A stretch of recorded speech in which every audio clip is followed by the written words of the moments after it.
and welcome to the Chapter 16 video. We will be talking about motivation as the driving force on behavior. The text gives the example of concrete motivation, like when you are hungry you need to eat, and also abstract motivation, like if you were really into sailing you would feel the need to sail a boat. We will be focusing on feeding behavior, which is an example of motivated behavior triggered by the hypothalamus.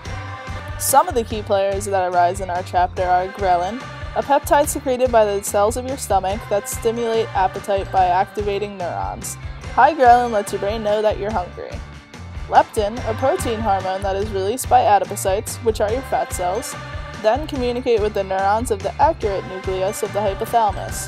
High leptin is what causes your brain to know that your stomach is full. Also, we will be focusing on some problems that could arise. Obesity is characterized by taking in too much food and not expending enough energy, whereas anorexia is the exact opposite. Finally, we will touch briefly on drinking and temperature regulation as a motivated behavior. So just sit tight, and I hope you guys enjoy the rest of the video. I want to thank you all for the food that you made us, but it don't hold a candle Mama's fried potatoes.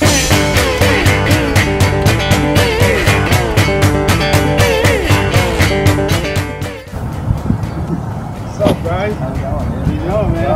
I gotta get something to eat, man. I'm hungry. Yeah, I'm hungry. Let's go get something to eat. I love food.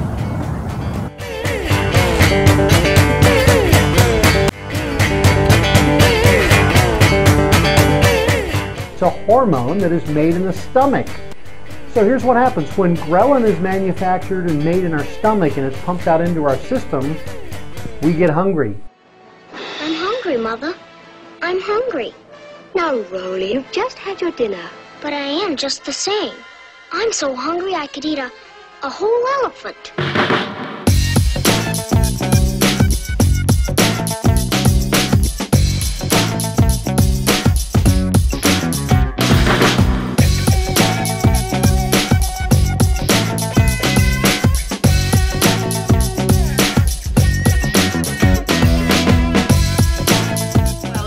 All right, girls, now this is your last chance. If one piece of candy gets past you and into the packing room unwrapped, you're fired. Yes, ma'am. Let her roll!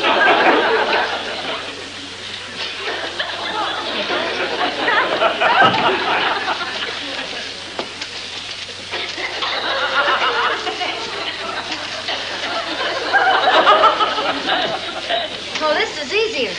Yeah, we can handle this, okay?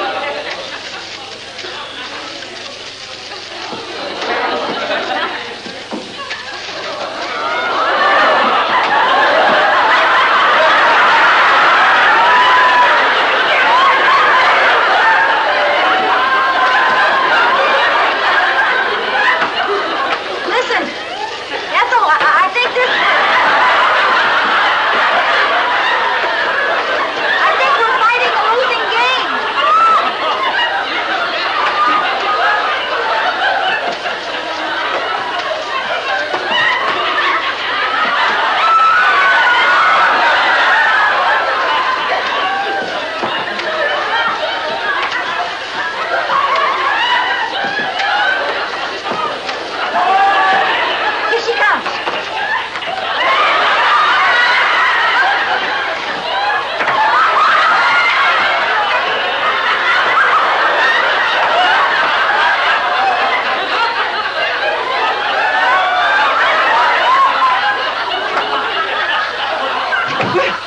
Fine, you're doing splendidly. Speed it up a little!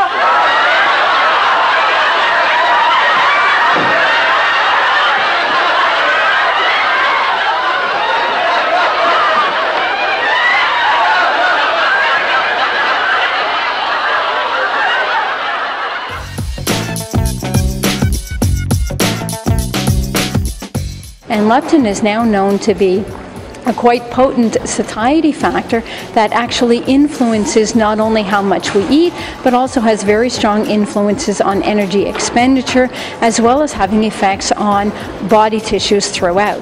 And one of the interesting concepts with leptin is that it's produced by fat tissue, but it acts directly on the brain to influence feeding behavior and energy expenditure. So full. I had 5 pizza, 5 slices of pizza, 2 burgers, 5 chicken wings. Oh, feel good. Anorexia, a severely diminished appetite for food. Anorexia is caused by damage to the lateral hypothalamus and is commonly referred to as lateral hypothalamic syndrome. If the intake and storage of energy consistently exceed the usage, the amount of body fat increases, eventually resulting in obesity. Obesity and overeating caused by lesions to the ventral medial hypothalamus is also known as ventral medial hypothalamic syndrome. Alright, I hope you guys enjoyed our lunch break. Just a few notes to conclude the chapter. Motivation is the driving force on behavior, whether it is voluntary or involuntary action. This decision-making process travels from the hypothalamus portion of the brain. Also, I just wanted to recap our 2 key terms. Ghrelin is a peptide processed by the stomach and sent by neurons to the hypothalamus to let the body know it's time to eat. And leptin is a protein hormone present after eating that makes us feel fullness and signals to the brain that it is time for us to stop eating. And now stay tuned for some questions to think about before class.